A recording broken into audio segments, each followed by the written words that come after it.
ठाण्यातील TJ education सोसायटीचे शेट NKT महाविद्यालय यांनी कला मंडळ यांच्या समवेत एनकेटी कला महोत्सव सोनोरस ही आंतर महाविद्यालयीन स्पर्धा महाविद्यालयाचे प्राचार्य डॉक्टर दिलीप पाटील, कार्यक्रमाच्या समन्वयक डॉक्टर योगेश्वरी पाटील आणि उपसमन्वयक डॉक्टर पल्लवी शहा यांच्या मार्गदर्शनाखाली 17 आणि 18 जानेवारी रोजी आयोजित करण्यात आली आहे। आज या एनकेटी कला महोत्सव सोनोरस ही आंतर महाविद्यालयीन स्पर्धेचा उद्घाटन सोहळा प्रमुख पाहुणे विजय वासुदेव अमीन यांच्या हस्ते करण्यात आला। यावेळी महाविद्यालयाचे प्राचार्य डॉक्टर दिलीप पाटील, समन्वयक डॉक्टर योगेश्वरी पाटील तसंच उपसमन्वयक डॉक्टर पल्लवी शहा यांच्या उपस्थितीत पार पडला। या स्पर्धेत विविध management, IT, art, fine art, performing art यांसारख्या अनेक विभागांच्या एकूण 44 स्पर्धा आयोजित केल्या आहेत। या स्पर्धांमध्ये 450हून विद्यार्थी सहभाग घेतला असून ही स्पर्धा सर्व कनिष्ठ आणि वरिष्ठ महाविद्यालयीन विद्यार्थ्यांकरिता खुली आहे।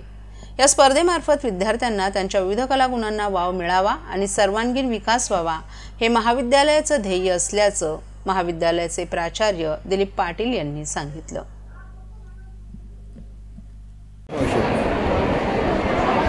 एनकेटी महाविद्यालयाचा हा जो कला महोत्सव आहे सोनोरस, हा महोत्सव विद्यार्थ्यांच्या कलागुणांना वाव देणारा आणि त्याच्यामध्ये नेतृत्व कला असेल किंवा इतर कुठल्याही प्रकारच्या त्यांच्या कला ज्या असतात त्यांना डायरेक्शन देणारा असा हा फेस्टिवल आहे।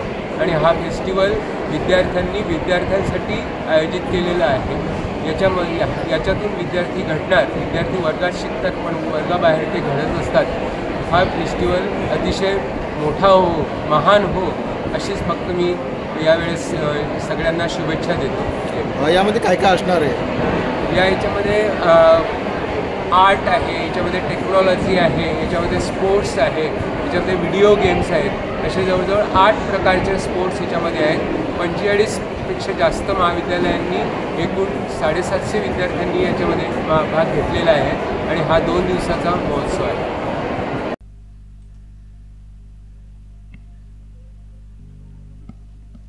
वाहतुकीच्या नियमांचं पालन करा, त्याचबरोबर हेल्मेट आरशाला न घालता डोक्याला घाला, ट्रकच्या ब्लाइंड साईडनं ड्रायव्हिंग करू नका असं सांगत वाहतूक उपायुक्त पंकज शिरसाट यांनी रस्ता सुरक्षा अभियानातून विद्यार्थ्यांमध्ये वाहतूक नियमाबाबत जनजागृती केली। ठाणे वाहतूक विभागाच्या वतीनं रस्ता सुरक्षा अभियान राबवण्यात येत आहे। याचं उद्घाटन ठाण्यातील टिपटॉप प्लाझा येथे करण्यात आलं। यावेळी ठाणे पोलीस आयुक्त आशुतोष डुंबरे आणि सहपोलीस आयुक्त ज्ञानेश्वर चव्हाण, वाहतूक पोलीस उपायुक्त पंकज शिरसाट यांच्या हस्ते दीपप्रज्वलन करून या कार्यक्रमाचा शुभारंभ करण्यात आला।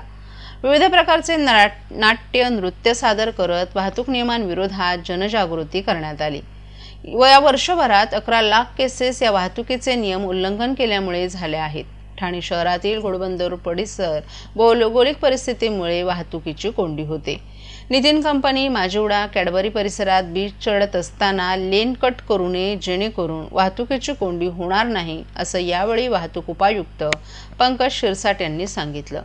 गेल्या वर्षी 19,312 केसेस या विनापरवाना आणि अल्पवयीन असल्यामुळे झाल्या आहेत। त्यामुळे पालकांना देखील आवाहन आहे की मुलांना कमी वयात गाडी चालवायला देऊ नये जेणेकरून अपघात आणि अशा केसेसलाही आळा बसेल। यावेळी व्यासपीठावर ठाणे शहर वाहतूक शाखेचे उपायुक्त पंकज शिरसाट यांच्यासह ठाणे पोलीस आयुक्त आशुतोष डुंबरे, सहपोलीस आयुक्त ज्ञानेश्वर चव्हाण आणि सर्व वाहतूक विभागाचे अधिकारी कर्मचारीही उपस्थित होते। यावेळी ठाणे पोलीस आयुक्त आशुतोष डुंबरे यांनी उपस्थितांना रस्ता सुरक्षेच्या संबंधी शपथ दिली, तर सहाय्यक पोलीस आयुक्त विजयसिंग भोसले यांनी आभार प्रदर्शन आणि नंतर राष्ट्रगीतानं या उद्घाटन सोहळ्याची सांगता झाली। महाराष्ट्रातील भगिनींना आधार देणारी राज्य शासनाची मुख्यमंत्री माझी लाडकी बहीण योजना। या योजनेअंतर्गत अल्प उत्पन्न गटातील 21 ते 65 वयोगटाच्या भगिनींना मिळणार दरमहा 1500 रुपयाची मदत। अर्ज करण्यासाठी 31 ऑगस्ट 2024 पर्यंत मुदतवाढ। कुटुंबाचं वार्षिक उत्पन्न 2.5 लाख रुपयांपेक्षा कमी असलेल्या महिला पात्र। कुटुंबाकडे पिवळं किंवा केशरी रेशन कार्ड असल्यास उत्पन्नाचा दाखला आवश्यक नाही। पांढरं रेशन कार्ड असेल किंवा रेशन कार्ड नसेल तर कुटुंबाचं वार्षिक उत्पन्न 2.5 लाखांपेक्षा कमी असल्याचा दाखला आवश्यक। योजनेसाठीचा ऑनलाईन अर्ज नारी शक्ती दूत ॲपवरून किंवा पोर्टलवर भरता येईल। ज्या भगिनींना ऑनलाईन अर्ज भरता येत नसेल त्यांच्यासाठी अंगणवाडी, ग्रामपंचायत, वॉर्ड ऑफिस, सेतू सुविधा केंद्रामध्ये किंवा आशाताई बचत गटाच्या CRP यांची मदत उपलब्ध। आता आपल्याला अभिमानाने म्हणता येईल, सुखी आणि सुरक्षित आहे माझी लाडकी बहीण।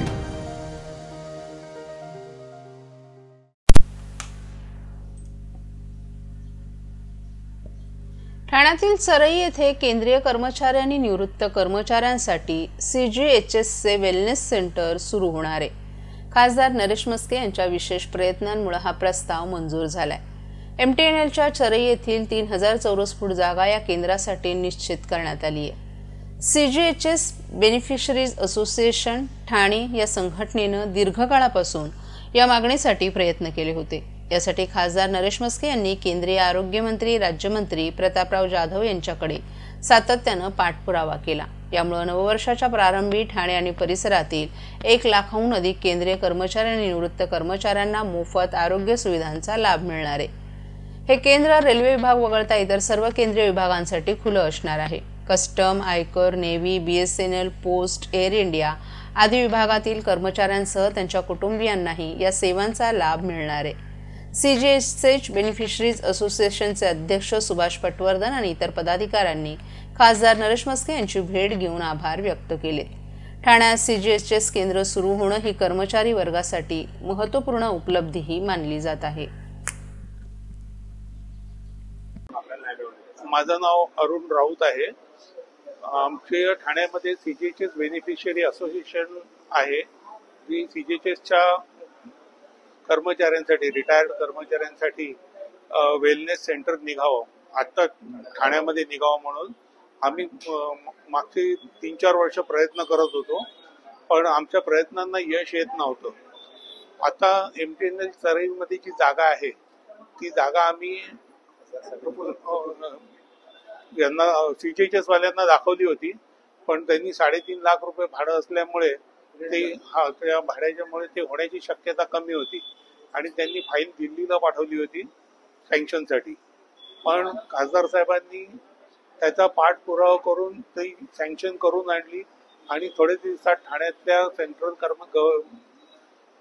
केंद्र कर्मचाऱ्यांना लवकरच ठाण्यामध्ये वेलनेस सेंटर उपलब्ध होईल आणि त्याचं श्रेय खासदार साहेबांकडे जातं, म्हस्के साहेबांकडे जातं। सध्या सगळ्या बेनिफिशरीजना मुलुंडला जावं लागतं PNT कॉलनीमध्ये आणि तिथे जाऊन येऊन जवळजवळ 200-300 रुपये खर्च होतो आणि सगळे वयस्कर माणसं आहेत, त्यांचा त्रास वाचेल। थँक्यू। प्रादेशिक परिवहन कार्यालय ठाणे आणि सिग्नल शाळा 3 हात नाका यांच्या संयुक्त विद्यमानं आणि प्रादेशिक परिवहन अधिकारी हेमांगिनी पाटील यांच्या मार्गदर्शनाखाली 3 हात नाका सिग्नल येथे सिग्नल बॉय ही संकल्पना राबवण्यात आली।